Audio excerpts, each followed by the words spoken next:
बिहार के deputy CM Vijay Kumar Sinha ने पश्चिम बंगाल की सीएम ममता बनर्जी पर निशाना साधा है। उन्होंने कहा है कि जिनकी जैसी भावना रहती है वैसे ही बातें निकलती है।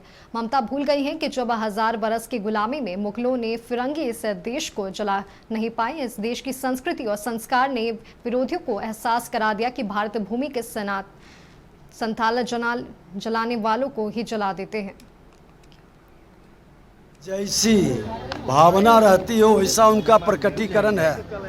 वो भूल गई है कि जब 1000 वर्ष के गुलामी में मुगलों ने, फिरंगियों ने इस देश को जला नहीं पाया।